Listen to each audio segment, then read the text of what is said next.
Okay, introducing today's speaker is Gary Kahn. Go right ahead, doctor.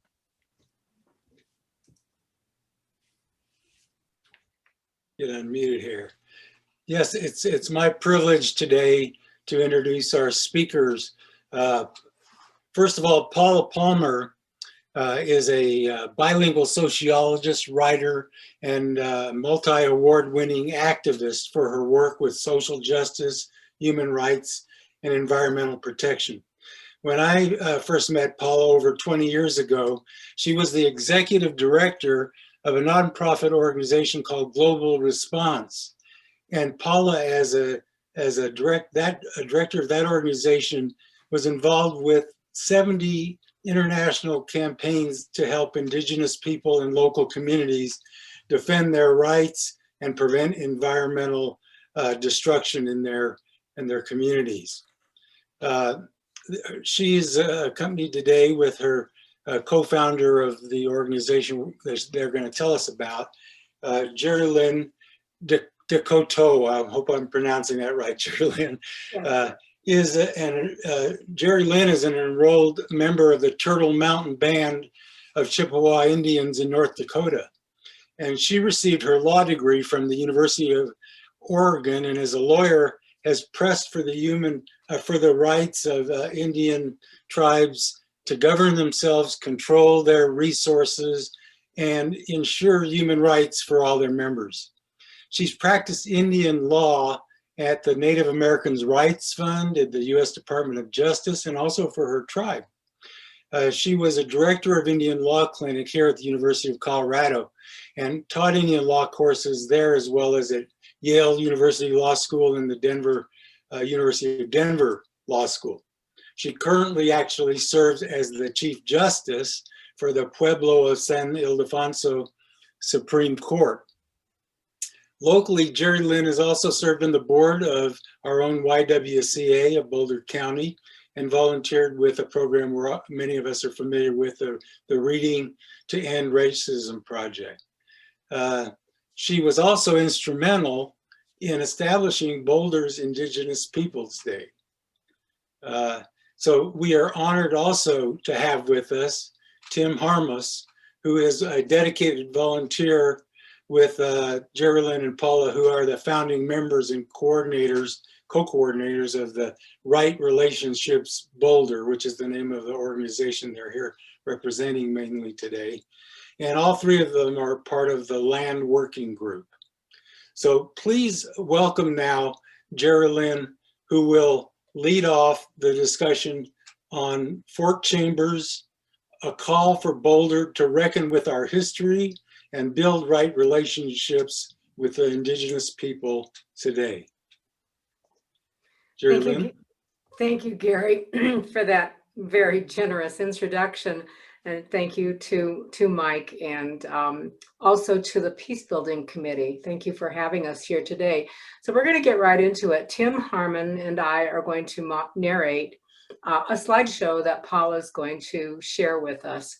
So we just want to make sure that the slides are up on the screen for everybody before we start talking. It looks to me like they're up, Jerilyn. Do you see them? Yeah, I have so many screens up that, yeah. Okay, so let me see if I can find them.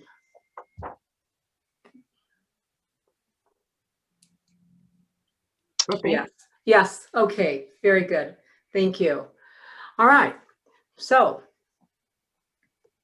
across our country, people are re-examining our history and the ways we have failed to fully and accurately memorialize our collective past, whose voices, stories, and images have been erased and denigrated, whose stories have been sanitized and mythologized. In our public spaces, how can we reckon with the terrible injustices and legacies of slavery, genocide, colonization, and racism? How can we bring all our peoples and their histories together with a common commitment to truth, respect, and justice? Boulder has a unique opportunity to do this right now. In 2018, the City of Boulder's Open Space and Mountain Parks Department purchased a 110-acre property on 63rd Street between Valmont and J Roads. This land lies between Valmont Butte and Haystack Mountain, sacred sites to many indigenous nations. For more than 14,000 years, their ancestors hunted, traded, held ceremonies, lived and died on this land. To them, it is sacred. For the Arapaho and Cheyenne peoples, this new Boulder open space property holds a more somber story. The 1851 Treaty of Fort Laramie recognized the Front Range as the territory of the Arapaho and Cheyenne peoples. The Boulder Valley was rich in elk, deer, antelope, chokecherries, and other valuable plants. It was the winter camp of Chief Nawath, known locally as Niwot or Left Hand, and his band of Southern Arapaho. In November 1858, Nawath permitted some gold seekers to shelter over for the winter in a few rough cabins that they had put up at the mouth of Boulder Canyon, with the condition that they would leave in the spring. But on January 16, 1859, miners found gold, and 3 weeks later, they established the Boulder City Town Company in clear violation of the Fort Laramie Treaty and their agreement with Chief Nawath. As Boulder grew into a boom town, the Arapaho moved their camp north and then east out onto the plains to avoid conflict. Although Boulder Valley settlers were never directly threatened by Native attacks, they built a sod fort, Fort Chambers, to protect themselves. In 1864, a volunteer militia mustered and trained at Fort Chambers and then joined Colonel John Chivington's U.S. military forces to carry out the Sand Creek Massacre. More than 230 Arapaho and Cheyenne people, including Chief Nawath, were murdered. The site of Fort Chambers now belongs to the city of Boulder, and we are faced with two important questions. How will we tell the story of this land? Whose voices need to be heard? How can this land become a place to reckon honestly with our history and bring Native and non-Native people together to remember, to reconcile, and to build positive relationships today? Right Relationship Boulder is a local organization that is raising these questions, and we hope that you will join us. The city's open space department is starting to develop a management plan for the Fort Chambers site. So now is the time for local residents and organizations to make our collective voices heard. Our first task is to learn an important chapter in our community's history through the lens of the Fort Chambers site and ask ourselves what this history means for us today. So let's step back in time to the late 1850s, just before the Civil War, when the Arapaho lodges dotted the land between what is now called Valmont Butte to the south and Haystack Mountain to the north. This was the winter camp of the Southern Arapaho Peace Chief Nawath. Nawath was a well-known Indigenous leader who consistently tried to reduce potential for conflict between his people and white settlers. Early in his life, he learned to speak fluent English, and he traveled as far east as Missouri to see what the westward expansion of white settlement would mean for the Arapaho. Nawath's unwavering advocacy of nonviolence was a deliberate strategy for the survival of his people. As settlers repeatedly violated the terms of the 1851 Treaty of Fort Laramie, Nawath worked to calm the outrage of his young warriors, even when minor settlers gang raped his own wife, daughter, sister, and other Arapaho women while their men were away hunting. Nawath refused to retaliate with violence. His reliance on the settlers' rule of law, however, proved to be in vain. As civil war broke out in the east, hostilities, raids, and attacks between settlers and indigenous warriors escalated in the west. In the summer of 1864, Colorado's territorial governor, John Evans, issued a frantic call for volunteer Indian fighters. To avoid conflict, the Arapaho and Cheyenne peace chiefs had been moving their people away from white settlements along the Front Range. In the summer of 1864, to show his peaceful intentions, Chief Nawath put his people under the protection of Fort Lyon on the eastern plains, but game was so scarce on that dry scrubland, and the fort offered them no provisions, so they were forced to move on. They joined their Cheyenne allies, who were camped to the east along the Smoky Hill River. There, in early September, Nawath and other Arapaho and Cheyenne chiefs parleyed for peace with the military commander in charge of Fort Lyon, Major Edward Wynkoop.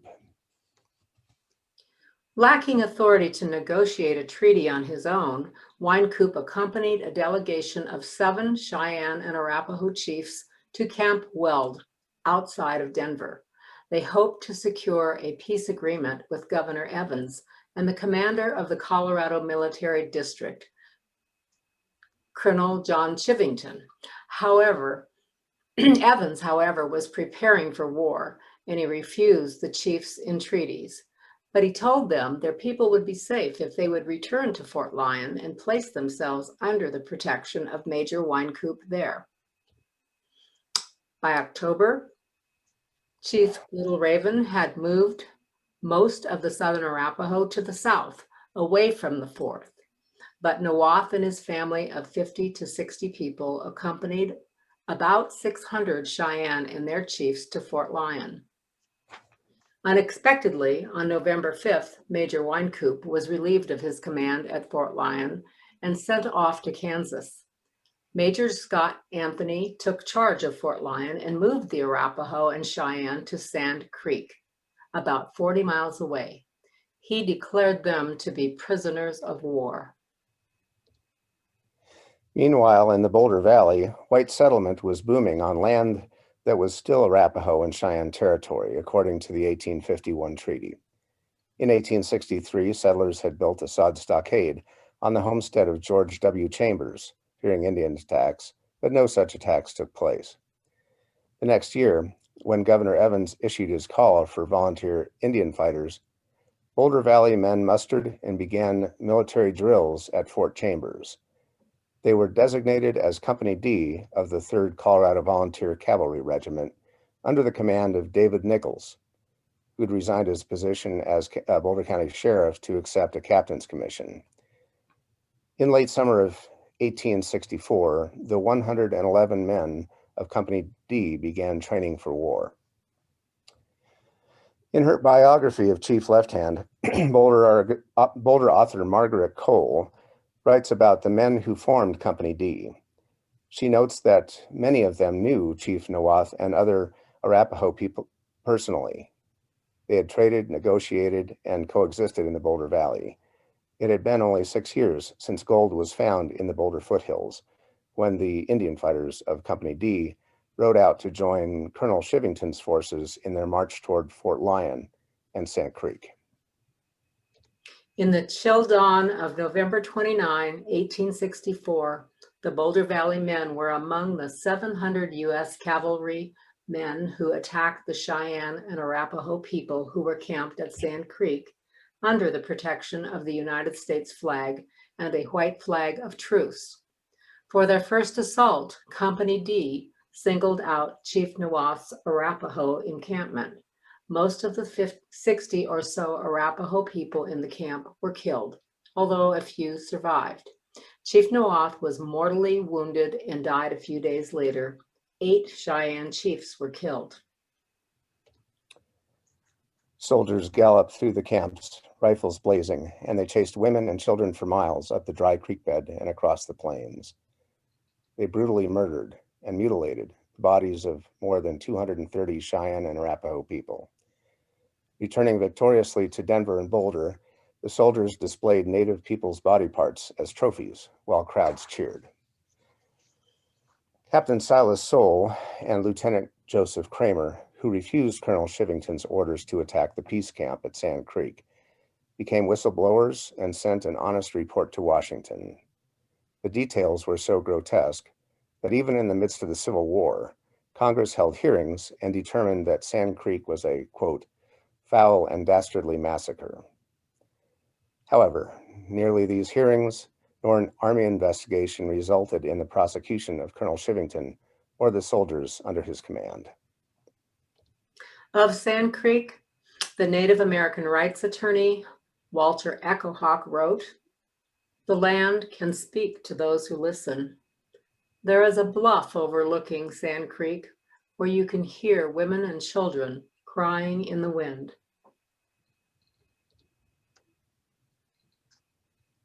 So why is it that most people in Boulder have never heard of Fort Chambers and our community's connection to the Sand Creek Massacre? History is written by the conquerors. The men of Company D and other perpetrators of the Sand Creek Massacre went on to become some of our state's most honored citizens. John Evans was pressured to resign as governor, but he became a railroad tycoon once the threat of Indian attacks on the trains had been quelled. He also founded the University of Denver, and Mount Evans is named in his honor. David Nichols, commander of Company D at Fort Chambers, was elected lieutenant governor after he had established the University of Colorado at Boulder. With money from Clinton Tyler, a militiaman from Black Hawk who'd moved to Boulder after Sand Creek. Clinton Tyler had made his fortune cutting trees into railroad ties and had built the first road up Boulder Canyon. David H. Moffett of Moffett Tunnel fame was in the 3rd Regiment and became a prominent banker and railroad man. Major Scott Anthony, the Fort Lyon commander, established a land title company and became a wealthy real estate developer. And after Sand Creek, what became of the Arapaho and Cheyenne? The so-called Indian Wars raged on the plains for the next 25 years, taking an enormous toll in death, misery, and loss. By the late 1870s, most of the Southern Cheyenne and Arapaho were living in poverty on reservation lands in Oklahoma. The Northern Cheyenne, unaccustomed to hot, dry conditions there, broke away and were eventually assigned a reservation of their own in Montana. The Northern Arapaho were resettled on a reservation in Wyoming that they were forced to share with their traditional enemies, the Eastern Shoshone. Over the decades, the Arapaho and Cheyenne tribes have worked hard to build economic stability, provide opportunities for their youth, and maintain their cultural and spiritual practices. But Boulder is still the Arapaho homeland. Northern Arapaho Business Council member Stephen Fasthorst told us, quote, "The Boulder area was the chosen place for the Arapaho people in a spiritual sense. Our ancestors had a spiritual quest to search for a certain place, and when they came here, they knew that they had found it. It was foretold to us by the higher being of life. The Creator has always led our people. Our hearts always yearn for our original homeland. We hope we will be welcomed in this place that we belong to." Boulder has benefited directly from Indian removal policies that violated human rights, broke government treaties, and forced Arapaho people from their homeland. Those words are part of the Indigenous Peoples Day resolution that Boulder's City Council unanimously approved in August 2016. The resolution creates an annual Indigenous Peoples Day observance, and it resolves that those now living on these ancestral lands recognize that harm was done and acknowledge that we have a shared responsibility to forge a path forward to address the past and continuing harm to the Indigenous people and the land. the resolution continues. City Council directs its city manager to work with city departments, Native Americans, and historians to correct omissions of the Native American presence in public places, resources, and cultural programming. To help the city implement this resolution, a group of Boulder Valley residents formed Right Relationship Boulder. Our first action in 2017 was to visit the Arapaho people in Oklahoma and Wyoming. We told Arapaho leaders about the city's resolution, and we asked them how they would like to relate today with the land of the Boulder Valley and the people who live here now. They told us that they would like to have land in Boulder where they can honor their ancestors, teach their children about their history, renew their relationship with the ecology of their homeland, and hold ceremonies and cultural events. They would like to have housing in Boulder where they can stay overnight on their frequent trips between Oklahoma and Wyoming, and also for Arapaho students studying at CU. And they would like to teach the people of Boulder about Arapaho history, culture, art, dances, governance, and the issues that they face in their communities today. Since our first visits with the Arapaho, we have hosted them here for Indigenous Peoples Day events and for a series of meetings with the city, county, and school district officials. When the city purchased the Fort Chambers site in 2018, we took the Arapaho leaders to see the property. Their eyes scanned the beautiful land where their ancestors had lived and where soldiers had prepared to attack them, and they fell into solemn silence. Slowly, Southern Arapaho chief Elvin Kenrick sang a memorial song and blessed all the people who had lived and died on this land, all of us, his Arapaho ancestors and the Boulder men of Company D, and those of us who live here now. In January 2021, the city's Open Space and Mountain Parks Department began developing a management plan for the 110-acre Fort Chambers site. There may be different and competing views about how this land and its historic buildings should be protected and utilized. Already, the city has granted an agricultural lease for a portion of the land. To put this in perspective, the city of Boulder owns 46,000 acres of open space land. Of these, roughly 16,000 acres is leased for farming. The Fort Chambers site is only 110 acres. Right Relationship Boulder is urging the city to recognize the uniqueness of this property and its historical, cultural, and spiritual value to the Arapaho and Cheyenne peoples. We are asking the city to follow the direction of Indigenous leaders throughout the planning process that is already underway. We hope our city and Indigenous people together will be able to transform a site of racist violence into a place of remembrance, learning, dialogue, and reparations. We hope Fort Chambers will become a place where we can practice right relationship. If you would like to join us in this effort, here are some things you can do. Learn the history of Indigenous peoples in Colorado. One excellent source is Margaret Cole's biography, Chief Left Hand. Invite Right Relationship Boulder to give this slide presentation for your church, school, or organization. Write letters to the editor of the Daily Camera, to City Council, and to the Director of Open Space and Mountain Parks. Advocate for Arapaho and Cheyenne people to guide the development of the Fort Chambers site. Follow Right Relationship Boulder on Facebook, and to receive e-news, write to rightrelationshipboulder@gmail.com. Participate in a Toward Right Relationship with Native Peoples workshop. The contact info is on the screen, and Paula will tell you more about that. Thanks, Tim. Yes, this is my cue to tell you a little bit about the Roots of Injustice, Seeds of Change Toward Right Relationship with Native Peoples workshop. Your Rotary Peace Builders Committee is hoping to host one of these workshops for Rotary members in May.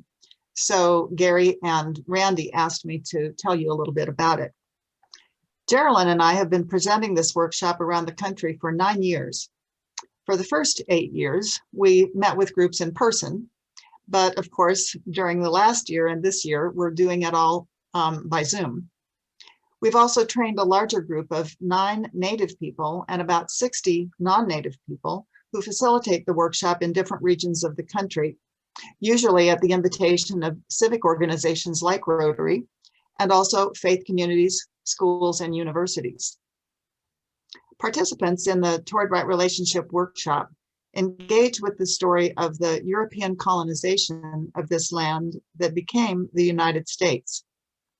Our country's 500-year history is narrated in the words of Native Americans, European American colonists, and Western historians. Workshop participants engage with this history through some experiential exercises and small group discussions. And then together, we ask what right relationship with Indigenous peoples could look like. and how we can take some steps in that direction. I think you'll be hearing more about the May workshop for Rotarians through your newsletters. And if you have questions, feel free to contact me at the email address that you are still seeing on the screen. And I think that is what we had planned to present to you today. So I will stop sharing my screen now and go back to Gary. Thank you so much, Paula. That was really informative. And I hope some of the rest of you were as amazed and surprised by some of that information as I was, and feel compelled to move forward as individuals as well as a club. And as Paula said, to help us do that, the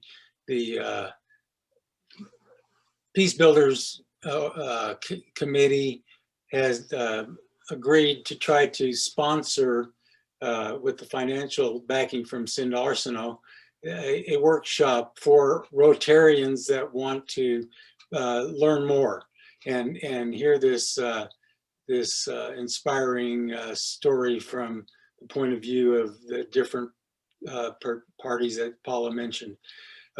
So in order to get just a quick take on your interest in participating in a workshop like that, it would be a 2-hour experience, and we're targeting May 8th now on a Saturday. We haven't got an exact time yet, but we'd like you to indicate your interest so we can get a rough head count of what the interest in the club might be. So Fred, if you could put up the poll, if you would mind, everybody would please answer this question. Just click in the box and then click submit. That will be very helpful for us. Hey, Gary, before everyone completes the poll, would it be possible to learn a little bit more from Paula about what the workshop entails? What are we going to learn? What are some of the exercises that we might go through as a group? Sure. Paula?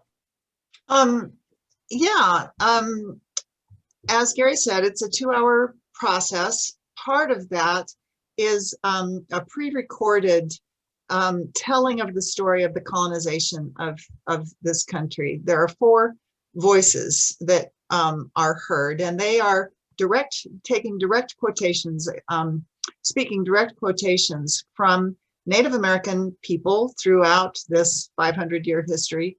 Also political and military leaders from Europe and later the United States government, also throughout that 500-year history, and then some Western historians. So, and then there's a narrator who brings that story all together.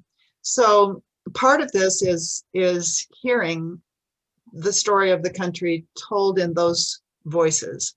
And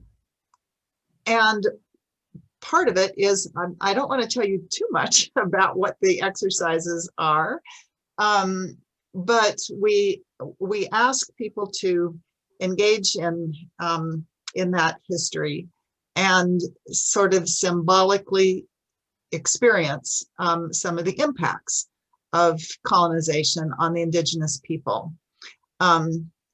So although you are sitting looking at your computer screen as we are today, you are in fact interacting with the material. And then there are a few little writing exercises. A couple little writing exercises. Sorry, a couple little writing exercises, and then some small group discussions where people are responding to the material that had been presented and sharing their thoughts about ways that we can start working together in positive ways. I think that's about as much as I can say ahead of the time. But as I said, if you'd like to talk with me more about that, please feel free to send me an email, and I can respond to further questions. Thank you, Paula. So if you could now just respond to your level of interest right now. You're not committing to anything. There's no, this is all anonymous. We're just trying to see what a general head count might be. And after this, Paula and Jerilyn and Tim, they're open for Q&A. So if you haven't already done so, ask your questions in the chat, and they will be moderated as we normally do, and look forward to some dialogue here. Hi, everybody. First, I wanted to say thank you so much for coming to speak to us. I'll answer the question that you posed, Gary. I certainly was educated by the presentation today. I was not aware of this history, and I suspect that many others weren't either. We'd like to start the questions. Meryl Glustrom had a question. Can you please unmute yourself and ask your question, Meryl? Okay, I believe I'm unmuted, right? You are. Is it coming through loud enough? Yes. Cool. My question, first of all, thanks for speaking to our club. As a member of the Peace Builders Committee, I'm very, very tuned in to your idea and hope we can make it a reality. But my question is concerns a recent Supreme Court decision concerning Native American treaty rights, and it happened in Oklahoma. And Justice Neil Gorsuch, who is actually from Boulder, as most of you know, wrote the majority opinion. And he recognized the congressional approved treaty rights of Native Americans. And he wrote this in particular that I think is really significant. There is no other area of American life in which courts would say that a law passed by Congress, but not followed by a state, should be no longer enforced simply because the state failed to apply the law properly for so long, which it applies to all the treaty rights across the country as the Western expansion happened. So my question is, what do you see as the future for the treaty rights of Indigenous people, especially the Arapaho, of this Supreme Court decision, if any? Jerilyn, that sounds like a question for a lawyer. Well, you know, this was music to the ears of lawyers, of course, and Indian tribes. Treaties are all individual. Well, first of all, treaties are the supreme law of the land, and that language is in the Constitution. So these treaties really should be enforced and carried out as intended by the parties. And of course, every treaty that was ever made by the United States was broken. So this may be a first.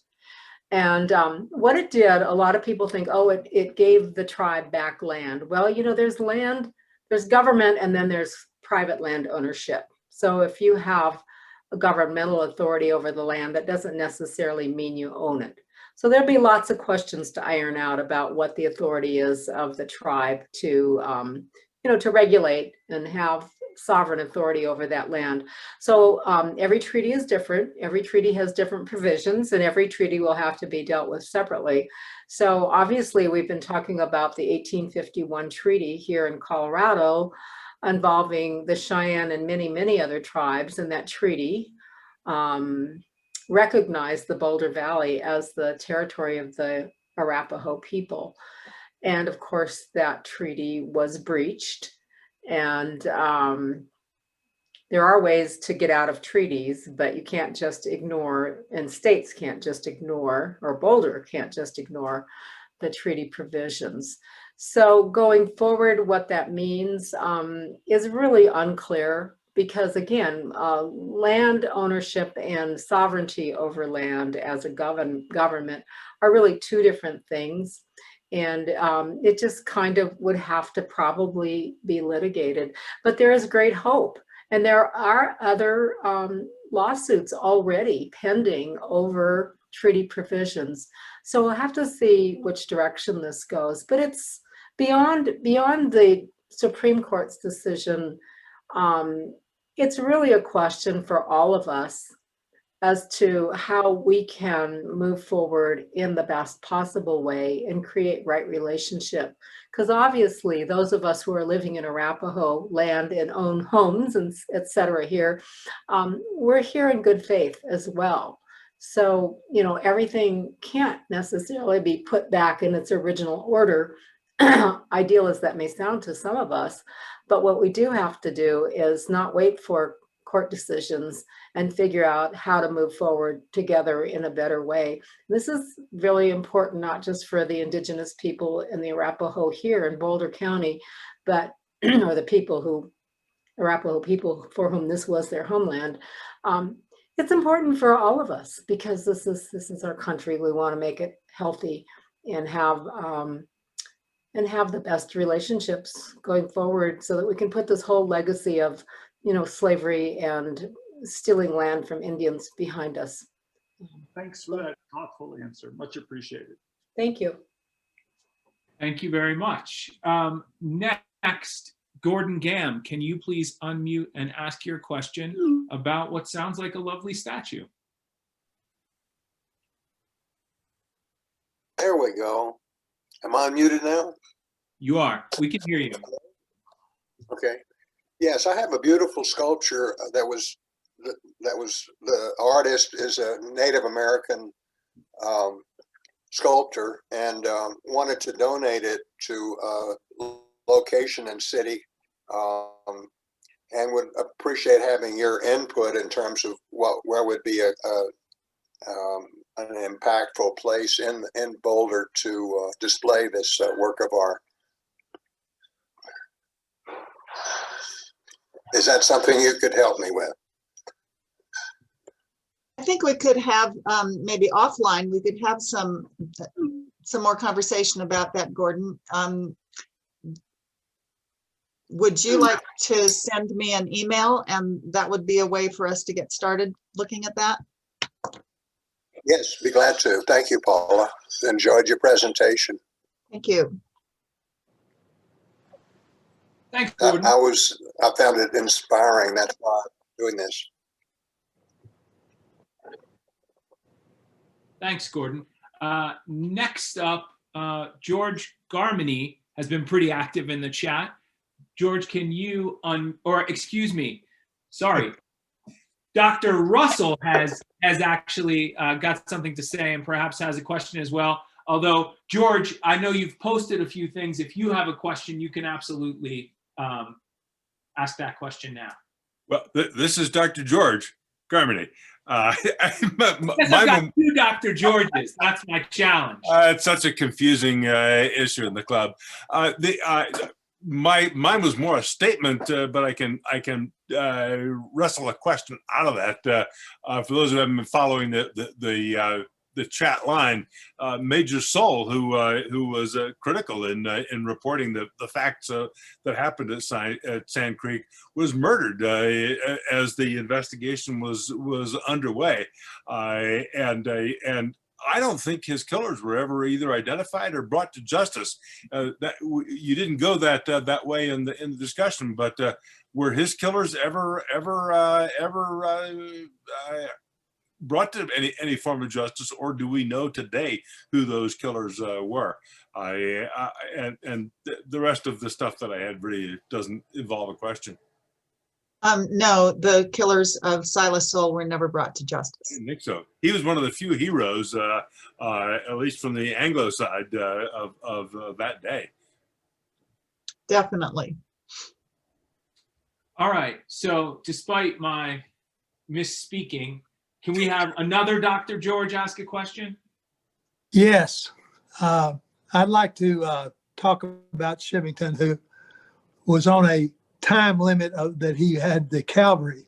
He was a preacher and he was running out of time. He couldn't find any hostiles. There were some hostile Indians who were attacking, but he goes down to Bent's Fort and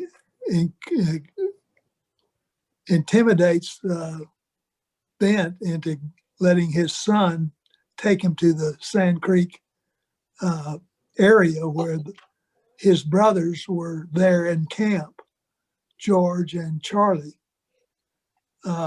They attacked without warning early in the morning. The guy that went up on the hill, and that was to try to keep people that were trying to escape, they just stayed there. They didn't attack.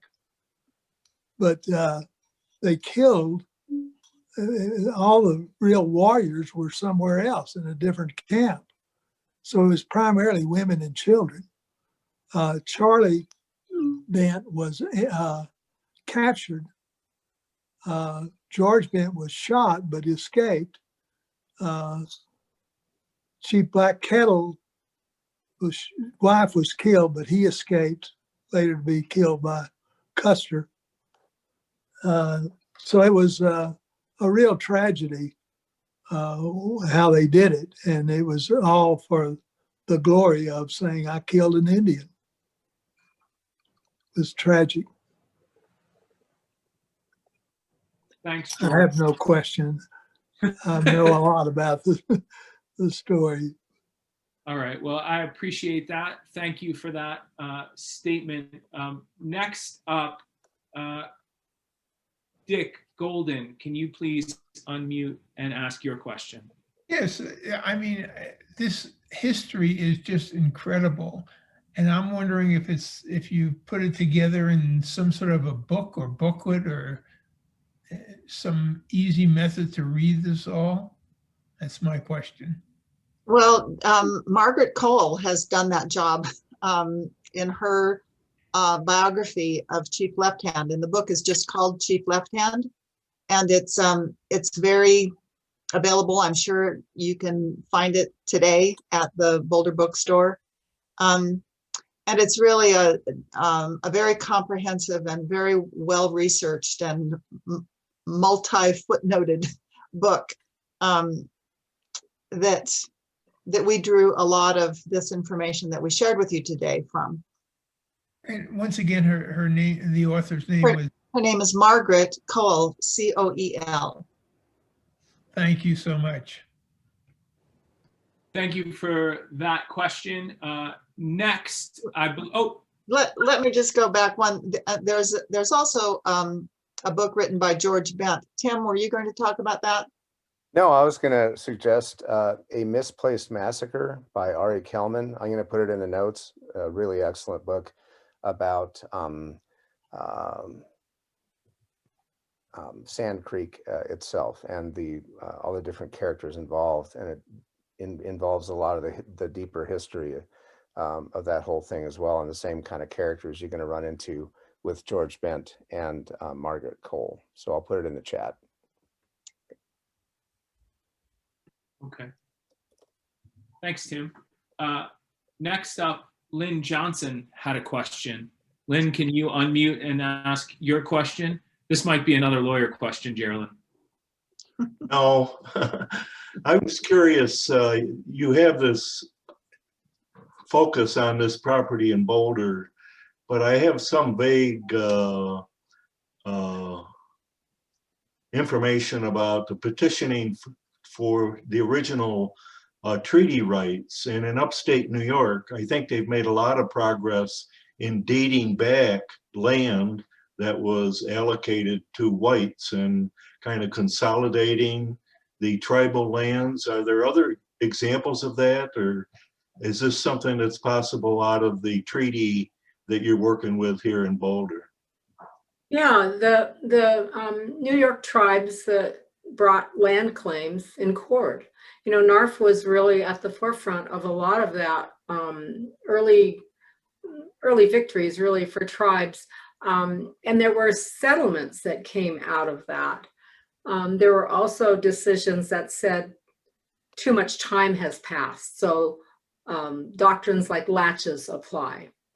You failed to press your rights in a timely fashion, or there's just too much water under the bridge, the equities have changed. And that's the argument that Neil Gorsuch is referring to in his opinion from Oklahoma, that, you know, just because the state has ignored this treaty for 100 years doesn't mean the treaty is not valid anymore. So I think that does give more potential for bringing land claims, and there are a lot of land claims. I tried one when I was at NARF in Texas for the Alabama Coushatta tribe. There are land claims still out there, and this gives a little bit more heft to their arguments and their positions. Yeah, for sure. Also, apart from the court system, there are individuals, there are families, there are churches, there are governments and other agencies that are deeding land back to Indigenous peoples who were the original people living on that land. And that's something that we can all be thinking about in Boulder. It doesn't require a court case and a decision in favor of the Fort Laramie Treaty of 1851 in order to deed land back to the Arapaho or other Indigenous peoples who have such a long and strong and enduring history and presence on this land. So it's something that we can all be thinking about as property owners ourselves. The city, as we said in our presentation, has 46,000 acres of open space land. We could consider as a city deeding some of that land to the original people who were cheated out of it in violation of the treaty. So it's important to realize that that these things can be done, and there are some places around the country where these things are being done. So let's be thinking about what those possibilities might be. Thank you both for that. Next, John Sullivan, can you please unmute and ask your question? Yeah, thank you, Bill. I can recall Shivington Street in Longmont being renamed something else because of Shivington's infamous role in the Sand Creek Massacre. And I also recall CU renaming some of the dorms in the Kittredge complex to Arapaho and Cheyenne in order to remember the native people who used to live in this area.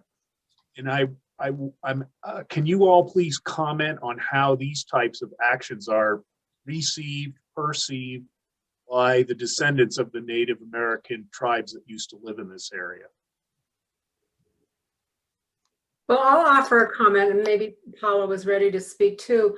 I remember when Cheyenne Arapaho Hall was renamed, and I remember the involvement of the tribal folks and also the local Indian community.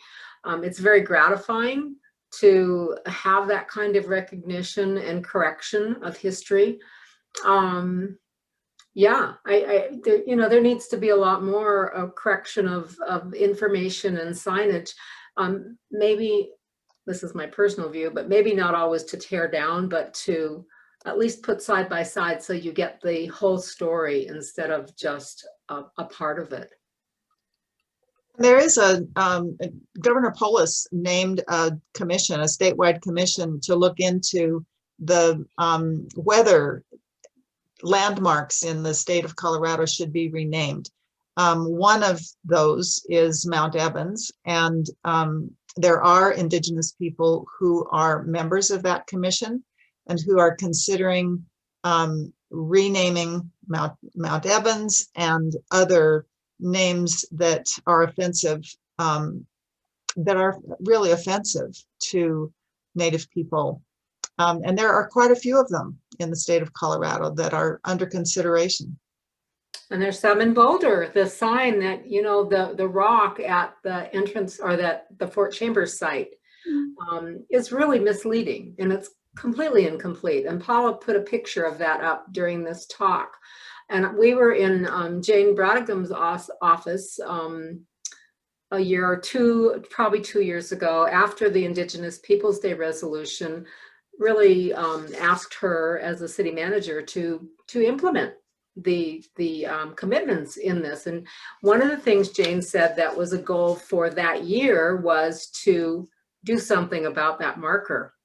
And it didn't happen, but it needs to. And it's just one of many, many, many things that, you know, Tim has been involved in a Rails to Trails project involving, it's a county project, but the city could get involved too, involving, if you want to hear more about that, you could ask Tim, but I'll just say it's involving making a trail as historically accurate and presenting information about a lot of aspects of history, including the Indigenous history. So if you want to take a minute, Tim could tell you about that much better than I could.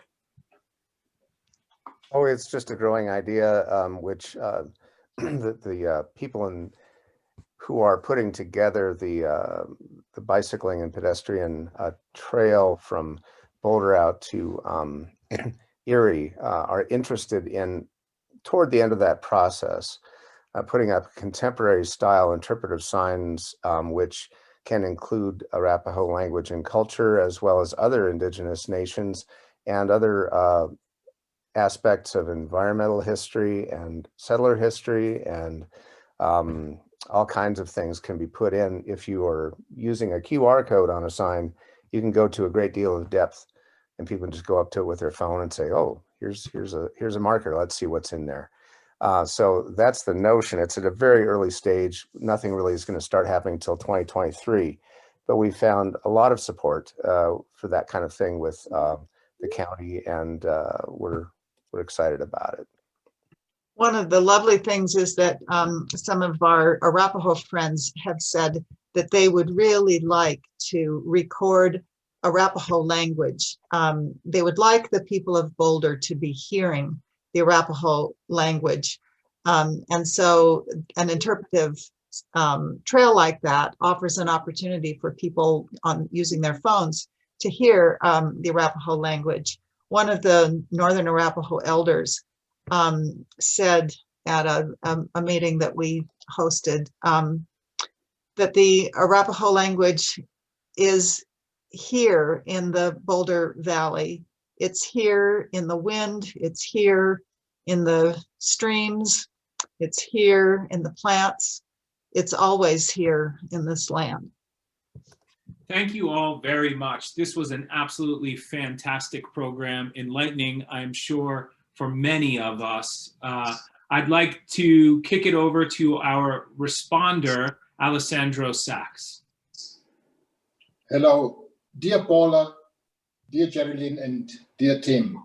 Thank you so much for taking the time to speak to us today towards right relationship with Native peoples Boulder. Yes, efforts to uncover the real history and consequences for Indigenous persons is of particular concern also for our Boulder Rotary Club. For our recently joined new members, small information, we have started 2019 a project in Pine Ridge, South Dakota, and support the connection of so far 40+ homes of the Oglala Lakota Sioux to clean, non-contaminated water. In all our presentations throughout the Colorado State and outside, I encountered many nodding heads of not being aware of this situation. So I fully support your initiative. Dear Paula, Jerilyn, and Tim, Rotary is a founding member of the Global Polio Eradication Initiative in 1988. After 30+ years of arduous work, Rotary and its partners are on the brink of eradicating this tenacious disease. But a strong push is needed now to root it out once and for all. It is conceivable for polio to be eradicated in the next few years. It is a window of opportunity of historic proportions as we move forward with the polio endgame strategy. We have reduced polio cases by 99.9%. Polio is left in only 2 countries, and we are this close to eradicating polio. In your honor, the Boulder Rotary Club is pleased to contribute 100 doses of vaccine to the Polio Plus Fund. Thank you from our hearts. Great. Thank you very much, Alessandro, and thank you to our presenters today. Really appreciate it. Thank you.